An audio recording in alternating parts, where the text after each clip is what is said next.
رحمن رحمن ساعدني يا رحمن اشرح صدري قرآن. اعوذ باللہ من الشیطان الرجیم. بسم اللہ الرحمن الرحیم. للرجال نصیب مما ترک الوالدان والاقربون وللنساء نصیب مما ترک الوالدان والاقربون مما قل منه او كثر نصیبا مفروضا. وإذا حضر القسمة أولو القربى واليتامى والمساكين فارزقوهم منه وقولوا لهم قولا معروفا وليخشى الذين لو تركوا من خلفهم ذرية ضعافا خافوا عليهم فليتقوا الله وليقولوا قولا سديدا. إن الذين يأكلون أموال اليتامى ظلما إنما يأكلون في بطونهم نارا وسيصلون سعيرا. صدق اللہ العظیم. سورۃ النساء کی آیت نمبر 7 سے آیت نمبر 10 تک تلاوت کی.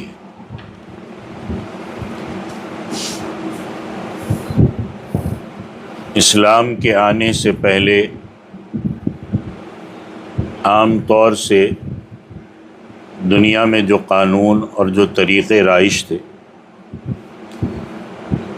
ان میں یہ دستور چلا آتا تھا کہ جب کسی شخص کا انتقال ہو جاتا تو اس کی صرف بالغ اولاد اس کے ترکے میں اس کے چھوڑے ہوئے مال میں حصے دار ہوتی تھی.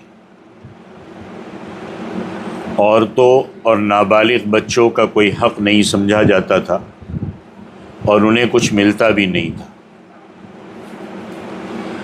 اگر کہیں قانونی اعتبار سے کوئی حق ہوتا بھی تو عملی طور سے جو بالغ اولاد ہوتی تھی وہ سب کا سب مال ہڑپ کر لیتی تھی. عرب جاہلیت میں بھی یہی طریقہ رائج تھا اور دوسرے عجمی ممالک کے اندر بھی یہی رواج تھا اور خود آج تک ہمارے معاشرے میں بھی یہ برائی بہت پائی جاتی ہے. یہی برائی بیان کرتے ہوئے قرآن کریم نے سورہ فجر میں فرمایا کہ وَتَأْكُلُونَ التُّرَاثَ أَكْلًا لَمًّا، کہ تم میراث کا مال سمیٹ سمیٹ کر کھا جاتے ہو. تو اسلام سے پہلے دوسروں کا حق مارنے کا جو عام طریقہ چلا ہوا تھا، سب سے پہلے اسلام نے یہ طریقہ ختم کیا اور عورتوں کو بھی وراثت میں حق دلوایا اور بچوں کے حقوق کی حفاظت کے لیے یتیموں کے احکام نازل فرمائے جو آپ سن رہے ہیں. آج کی جو آیات ہے ان میں سے جو پہلی آیت ہے وہ ایک عظیم انقلاب کا ذریعہ بنی ہے اور اس سے جاہلیت کے زمانے میں جو بری رسم تھی اس کو ختم کیا اور اس کو ختم کر کے اسلام کے عظیم اور انصاف پر مبنی حکم کو رواج دیا گیا. سب سے پہلی آیت میں یہ فرمایا گیا کہ للرجال نصیب مما ترک الوالدان والاقربون، کہ مردوں کے لیے بھی اس مال میں حصہ ہے جو والدین اور قریب ترین رشتہ داروں نے چھوڑا. وَلِلنِّسَاءِ نَصِيبٌ مِّمَّا تَرَكَ الْوَالِدَانِ وَالْأَقْرَبُونَ، اور عورتوں کے لیے بھی اس مال میں حصہ ہے جو والدین اور قریب ترین رشتہ داروں نے چھوڑا. اس آیت کے شان نزول کے طور پر پس منظر اور بیک گراؤنڈ کے طور پر ایک روایت نقل کی گئی ہے کہ ایک صحابی حضرت اوس ابن ثابت رضی اللہ تعالیٰ عنہ کا انتقال ہوا اور انہوں نے اپنے وارثوں میں 2 لڑکیاں چھوڑی، ایک نابالغ لڑکا چھوڑا اور ایک بیوی چھوڑی. مگر چونکہ عرب کا ایک قدیم دستور تھا، اس کے مطابق چونکہ عورتوں کو اور نابالغ بچوں کو کچھ نہیں ملتا تھا تو وہ ان کو کچھ بھی نہیں بولا. بیوی اور 2 لڑکیاں تو اس وجہ سے کہ وہ عورتیں تھیں اور ان کے دستور کے مطابق عورتوں کو میراث میں سے حصہ نہیں ملتا تھا، اور جو بچہ تھا اس وجہ سے وارث نہیں بنا کہ وہ نابالغ تھا۔ لہذا اوس ابن ثابت رضی اللہ تعالیٰ عنہ کی بیوی، بیٹا اور 2 بیٹیاں، یہ سب کے سب میراث سے محروم رہے، اور مرحوم کے 2 چچازاد بھائیوں نے سارے مال کے اوپر قبضہ کر لیا۔ اب حضرت اوس ابن ثابت کے بچے اور اہلیہ بڑے پریشان ہوئے، کیونکہ سارا مال تو چچازاد بھائیوں نے لے لیا تھا، ان کے پاس کچھ بھی نہیں بچا تھا۔ تو حضرت اوس ابن ثابت کی اہلیہ نے ان سے یہ درخواست کی کہ سارا چھوڑا ہوا مال تو آپ نے لے لیا ہے، کم از کم اتنا کرو کہ جو میری بچیاں ہیں ان سے شادیاں کر لو، کیونکہ چچازاد بھائی تھے، تاکہ میرے اوپر جو بیٹیوں کی ذمہ داری ہے ان سے میں فارغ ہو جاؤں، اور آپ سے شادی کر لے گی تو نان نفقہ بھی ان کا پورا ہو جائے گا۔ مگر ان چچازاد بھائیوں نے یہ بھی منظور نہیں کیا اور نکاح بھی نہیں کرنا چاہا۔ اس کے بعد وہ خاتون نبی کریم صلی اللہ علیہ وسلم کے پاس حاضر ہوئی اور اپنے بچوں کی بے کسی اور محرومی کی شکایت کی، اور اس وقت تک میراث کے احکام نہیں آئے تھے۔ اس لیے اللہ کے رسول صلی اللہ علیہ وسلم نے ان کے سوال کے جواب میں کچھ انتظار فرمایا، اور آپ صلی اللہ علیہ وسلم کو اطمینان تھا کہ اللہ کی طرف سے وحی کے ذریعے سے یہ جو ظالمانہ قانون چل رہا ہے اس کے بارے میں ضرور کچھ رہنمائی کی جائے گی اور اس کو بدلا جائے گا۔ کچھ انتظار کے بعد یہ آیت کریمہ نازل ہوئی، جن میں پہلے تو ایک عظیم انقلابی اعلان کیا گیا کہ للرجال نصیب مما ترک الوالدان والاقربون، کہ جو مرد ہے ان کے لیے بھی اس مال میں حصہ ہے جو والدین اور رشتہ داروں نے چھوڑا ہے۔ اب مردوں میں چاہے بالغ ہو چاہے نابالغ ہو کوئی فرق نہیں، جس طرح بالغ کو وراثت ملے گی اسی طرح نابالغ بھی وراثت میں سے اپنا حصہ پائے گا۔ پھر فرمایا وَلِلنِّسَاءِ نَصِيبٌ مِّمَّا تَرَكَ الْوَالِدَانِ وَالْأَقْرَبُونَ، اور عورتوں کے لیے بھی اس مال میں سے حصہ ہے جو والدین اور قریبی رشتہ داروں نے چھوڑا ہو۔ تو جس طرح مردوں کا حصہ ہے اسی طرح عورتوں کا بھی ملے گا، چاہے وہ بالغ ہو چاہے وہ نابالغ۔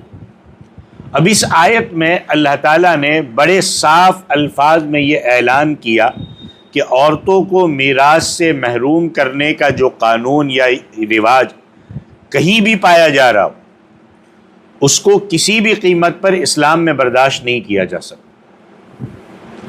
میراث کے حقدار دونوں ہیں، مرد بھی عورتیں بھی، لیکن یہاں صرف میراث کے حقدار ہوں گے یہ بیان کر دیا۔ آگے جو آیت نمبر 11 آئے گی وہاں سے شروع ہو رہا ہے کہ تمام رشتہ دار مردوں اور عورتوں کو حصے میں کیا کیا وراثت آئے گی اور ان کو کیا کیا حصہ ملے گا، وہ آیت نمبر 11 سے ان چیزوں کو بیان کیا گیا ہے، وہ پھر اگلے سبق میں یہ باتیں آئے گی۔ یہاں یہ بات اہم اور سوچنے کے قابل ہے کہ کہنا تو یہ تھا کہ مرد اور عورتیں دونوں میراث میں حقدار ہیں، لہذا اگر آیت میں ایک ساتھ کہہ دیا جاتا کہ للرجال وللنساء جمیعا نصیب مما ترک الوالدان والاقربون، کہ مردوں کے لیے بھی حصہ عورتوں کے لیے بھی حصہ جو والدین اور رشتہ داروں نے چھوڑا ہے، تو بات ایک دم شارٹ ہو جاتی، جامع انداز میں ہو جاتی اور بات بھی ہو جاتی کہ دونوں کے لیے حصہ ہے۔ لیکن قرآن نے دونوں کو ایک ساتھ نہیں کہا، قرآن نے دونوں کے لیے الگ الگ مستقل ذکر فرمایا کہ للرجال نصیب مما ترک الوالدان والاقربون، کہ مردوں کے لیے بھی ہے جو رشتہ داروں نے اور والدین نے چھوڑا ہے، اور پھر الگ کہا وللنساء نصیب مما ترک الوالدان والاقربون، کہ عورتوں کے لیے بھی حصہ ہے اس چھوڑے ہوئے مال میں سے جو والدین اور رشتہ دار چھوڑ کر کے جائے۔ دونوں جملے الگ الگ اور مستقل طور پر لائے گئے، اور یہ انداز قرآن نے اس لیے اختیار کیا تاکہ وراثت کے اس حکم کی اہمیت دل اور دماغ میں اچھے سے بیٹھ جائے اور یہ معلوم ہو جائے کہ عورتوں کو میراث کا حقدار قرار دینا یہ کوئی ایسی معمولی بات نہیں تھی کہ مردوں کے ساتھ ضمنی طور پر ان کا ذکر کر دیا جاتا صرف، بلکہ یہ ایسی اہم چیز ہے کہ اسے مردوں کے لیے بھی اور عورتوں کے لیے بھی الگ الگ ذکر کیا جاتا. ورنہ نماز کا حکم ہے کیا کہا؟ اقیموا الصلاۃ، نماز پڑھو، وآتوا الزکاۃ، زکوٰۃ دو، سب کے لیے ایک ساتھ کہہ دیا. یہاں بھی کہہ دیتے، لیکن نہیں، الگ الگ ذکر کیا اہمیت کے لیے. پھر آگے اللہ تبارک و تعالیٰ نے فرمایا کہ مما قل منہ او کثر، کہ وہ مال جو انہوں نے چھوڑا ہے، چاہے وہ تھوڑا ہو چاہے زیادہ ہو، سب کا حصہ ہے. مرنے والے کی میراث اور اس کے چھوڑے ہوئے مال کی جو بات ہو رہی ہے، اس کے بارے میں یہ فرمایا جا رہا ہے کہ وہ ترکہ چاہے تھوڑا ہو چاہے زیادہ ہو، ہر ایک میں ان وارثوں کا حصہ ہوگا. یہ نہیں کہ اگر چھوٹی چیز ہے تو اس کا کوئی لحاظ نہیں رکھا جائے گا اور اسے میراث میں شامل نہیں کیا جائے گا، بلکہ چھوڑے ہوئے مال کی جو چیز بھی ہے وہ تمام وارثوں کی ملکیت کا ایک حصہ ہے. لہذا چھوٹی سی چھوٹی چیز کو بھی ترکے سے باہر نہیں کیا جا سکتا. ہمارے یہاں ہوتا ہے بڑی چیز لے لی جاتی ہے، چھوٹی چیزوں پہ کوئی دھیان نہیں دیا جاتا. ہر ایک کو جمع کیا جائے گا، ہر ایک کو گنا جائے گا اور پھر اس میں سے حصے بٹیں گے. جب کسی کا انتقال ہوتا ہے تو کئی مرتبہ لوگ یہ سمجھتے ہیں کہ بھائی یہ جس کا انتقال ہوا ہے، اس کا جو بڑا بڑا کاروبار ہے یا بڑے بڑے بینک بیلنس ہے یا بڑی بڑی پراپرٹی ہے، انہیں تو تقسیم کر دیا جائے. لیکن جو چھوٹی چھوٹی گھریلو چیزیں ہیں ان کی تقسیم کی ضرورت نہیں ہے، اس سے بے پرواہی برتی جاتی ہے. حالانکہ شرعی اصول یہ ہے کہ جو ہی کسی شخص کا انتقال ہوتا ہے اس کے پورے مال کی ملکیت اس کے وارثوں کی طرف منتقل ہو جاتی ہے. اب اس میں یتیم بھی ہوتے ہیں، بڑے بھی ہوتے ہیں، اسی کے مال میں سے آپ آنے والوں کو کھلا رہے بھی ہوتے ہو. حالانکہ اب اس میں سے کھلانا جائز نہیں ہے جب تک وہ برابر حصے تقسیم نہ ہو جائے. اب بڑے ہوتے وہ تو کہہ دیتے کہ ہاں بھائی کھلا دو، کیونکہ وہی وارث بننے والے. لیکن چھوٹے، وہ چھوٹے کہیں گے بھی تو نہیں مانا جائے گا ان کی بات، کیونکہ ابھی وہ نابالغ ہے. تو سارے کا سارا مشترک طور پر، چاہے بالغ اولاد ہو چاہے نابالغ اولاد ہو، سارے اس مال کے مالک ہوتے اور اس مال میں ان کی جوائنٹ اونرشپ ہوتی ہے، سب اس کے مالک ہوتے.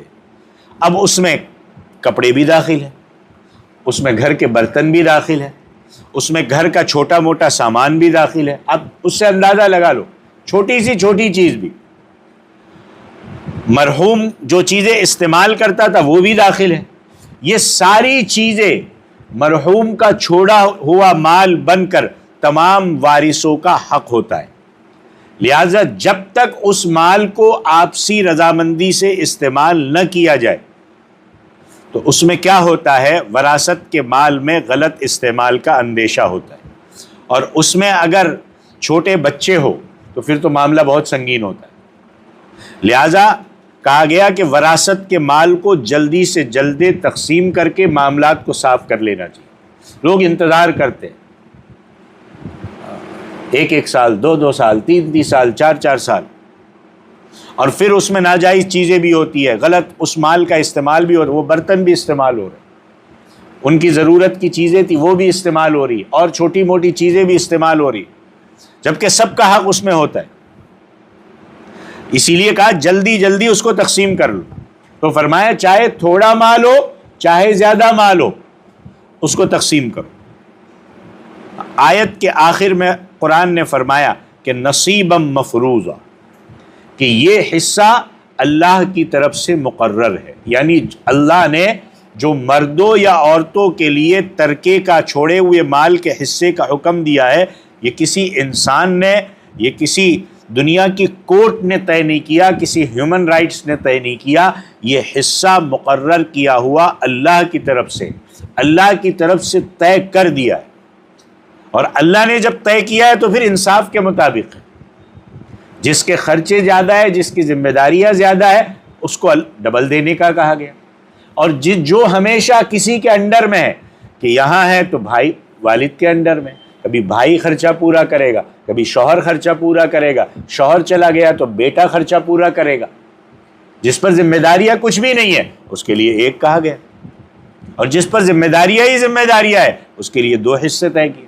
اب ہیومن رائٹس چیخ پکار دنیا لگا دی برابر سرابر کیوں نہیں ہے؟ تو بھائی ذمہ داریاں بھی تو دیکھو کس کی زیادہ ہے. جس پر ذمہ داریاں ڈالی گئی وہ بھی تو دیکھو، اس لیے اس کو وہ دیا گیا. کل اٹھ کے عورت پر ذمہ داری آئے گی تو کہیں بیٹا پورا کر دے گا، کہیں آئے گی تو شوہر پورا کر دے گا، کہیں آئے گا کہ تو باپ کے انڈر میں ہوگی تو باپ پورا کر دے گا، باپ چلا گیا بھائی زندہ ہے تو بھائی پورا کر دے گا.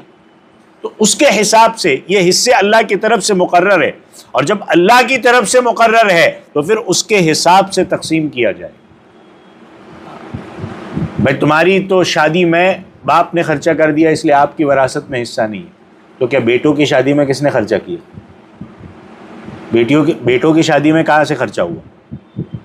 بیٹیوں کا گنا جائے گا، بیٹوں کا نہیں گنا جائے گا. تم کو جہیز دے دیا تو یہاں جو تمہارے کے پیچھے جو اتنا سارا خرچہ ہوا اس کا کیا؟ اور یہ بھی ذہن میں رکھ لو کہ وراثت تقسیم ہوگی باپ کے انتقال کے بعد.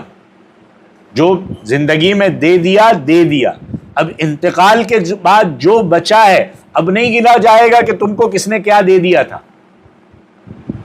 سمجھے؟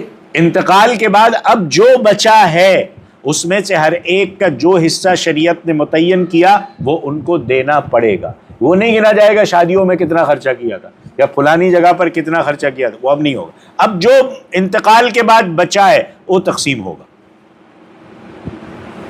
یہ بہانے اب نہیں چلیں گے تمہاری شادیوں میں خرچہ ہوگا، یہ بہانے نہیں چلیں گے. اب برابر سرابر تقسیم ہوگا. پھر آگے اللہ تبارک و تعالیٰ نے اس کے ساتھ یہ بھی حکم دیا کہ اگرچہ میراث کو تقسیم کیسے کرنا ہے، کس کس کے کیا حصے بنیں گے، ہم آگے بیان کر رہے ہیں کہ کس کو کتنا حصہ ملے گا، لیکن جب وراثت تقسیم ہو رہی ہوتی ہو تو اس موقع پر بہت سے ایسے ضرورت مند لوگ بھی آ جاتے ہیں جو وارث نہیں ہوتے اور ان کا وراثت کے مال میں کوئی حصہ نہیں ہوتا.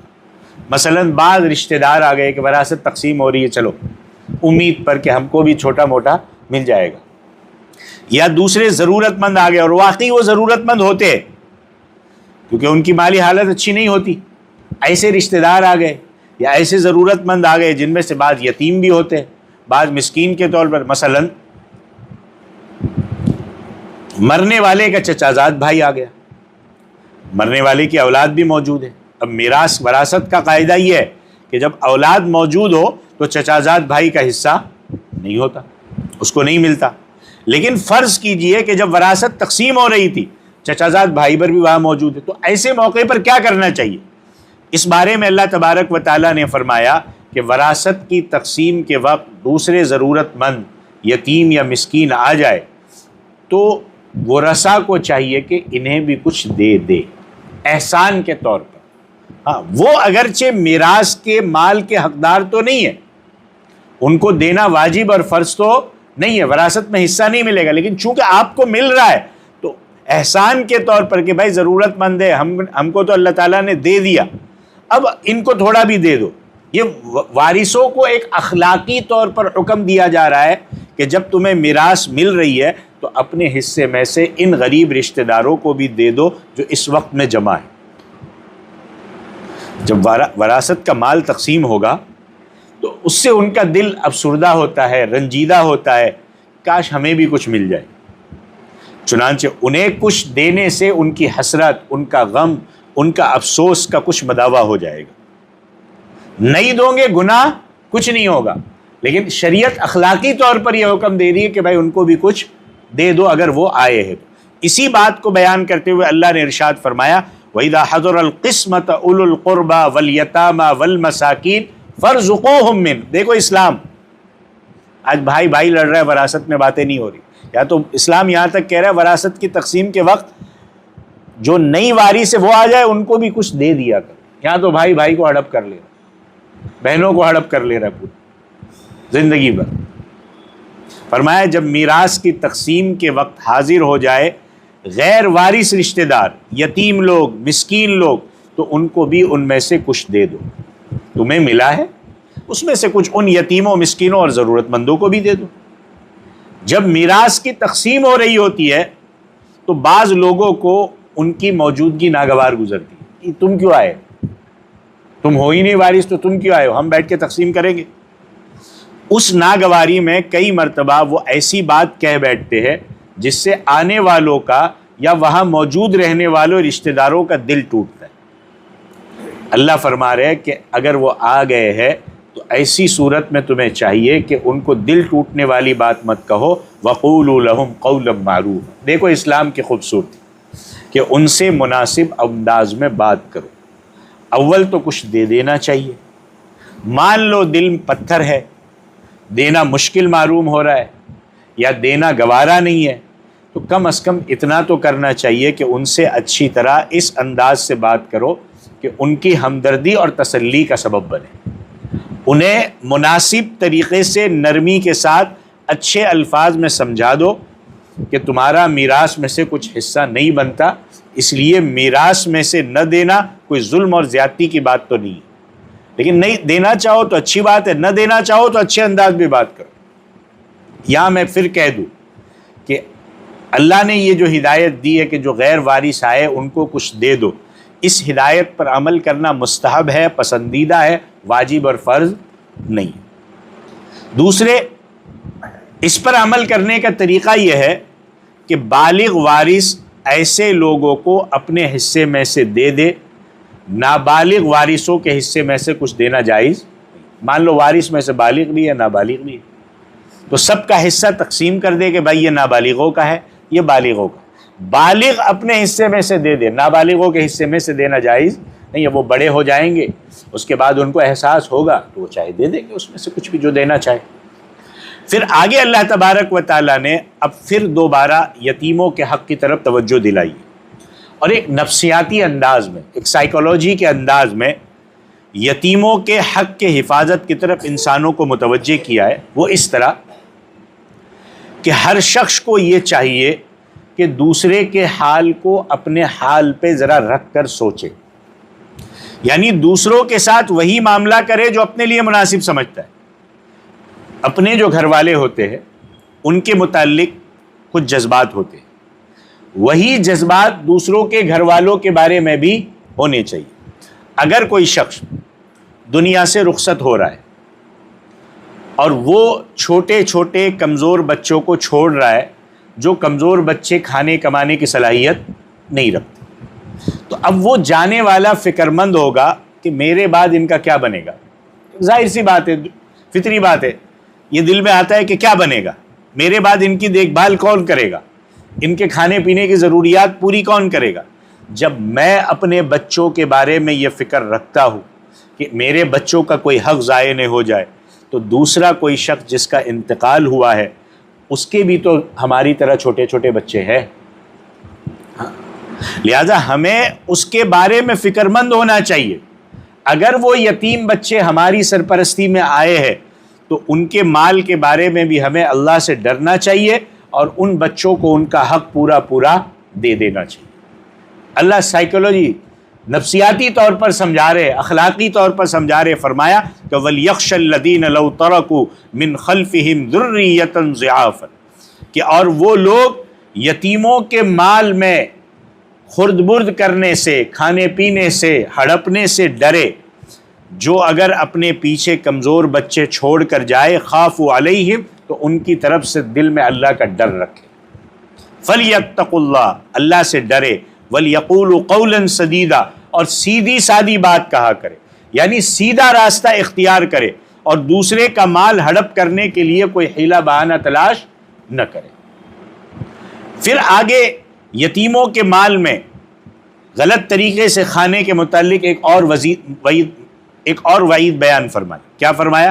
ان الذین یأکلون اموال الیتامی ظلما، کہ یقین رکھو جو لوگ یتیموں کا مال ناحق طور پر کھاتے، انما یأکلون فی بطونہم نارا، وہ اپنے پیٹ میں آگ بھر رہے، وسیصلون سعیرا، اور انہیں جلد ہی ایک دہکتی ہوئی آگ میں داخل ہونا ہو۔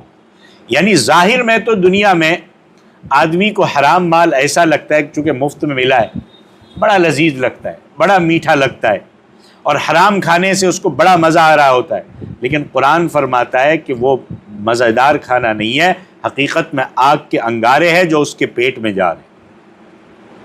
اب جو لوگ وراثت کا مال تقسیم نہیں کرتے، یتیموں اور عورتوں کو ان کا حق نہیں دیتے، ایسے لوگوں کو اس وعید پر غور کرنا چاہیے کہ کس قدر سخت عذاب کی بات ہے۔ ابھی ہمیں سخت گرمی ہوتی ہے تو کہتے کہ بڑی بے چینی ہو رہی ہے، بڑی بے چینی ہو رہی ہے، پیٹ جل رہا ہے، ایسیڈیٹی ہو گئی، یہ ہو گئی۔ یہ پیٹ میں آگ بھر رہے پھر کیا ہوگا؟ انسان کئی مرتبہ دنیاوی مال و دولت کے لالچ میں یا دنیا کے تھوڑے سے فائدے کے لیے دوسروں کا حق مار لیتا ہے یا دبا دیتا ہے۔ جینا کتنا ہے؟ 60 70 دبا لیتا ہے، اور اسے اس بات کا اندازہ نہیں ہوتا ہے کہ وہ اس کے مقابلے میں جہنم کے انگارے اپنے پیٹ میں ڈال رہا ہے، جس کا خمیازہ کئی مرتبہ اسے دنیا میں نظر آ جاتا ہے، نہیں آیا تو آخرت میں تو بھگتنا پڑے گا۔ اس لیے ہر انسان کو ہر قسم کے حرام مال سے بچنا چاہیے۔ اللہ حرام مال سے ہر مسلمان کی حفاظت فرمائے۔ اب یہاں سے آگے جو آیات آ رہی ہے، جو اگلے جمعہ میں آئے گی، اس میں بہت اہمیت کے ساتھ آئیے گا۔ اللہ نے میراث کے اہم وراثت کے احکام بیان فرمائے۔ ابھی آیت میں کیا آیا کہ مردوں کا بھی حصہ ہے، عورتوں کا بھی حصہ ہے۔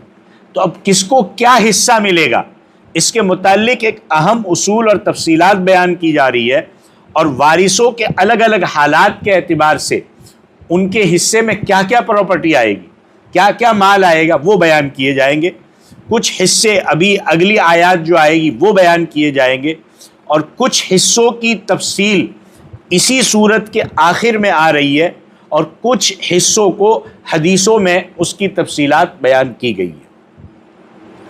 اب میں ابھی سے کہہ دوں کہ گزشتہ جمعے کے دن جب آپ آئیں گے تو تھوڑا لمبا وقت لے کر کے آئیے گا۔ یہ جو جس وقت میں نے جو یہ ختم کیا ہے، اس سے کچھ زیادہ وقت آپ کا میں لے سکتا ہوں، کیونکہ اس پر تھوڑی سی تفصیلات آپ کے سامنے انشاءاللہ تعالی آئے گی۔ اللہ تعالیٰ ان باتوں پر عمل کی توفیق عطا فرمائے، آمین۔ وآخر دعوانا ان الحمدللہ رب العالمین۔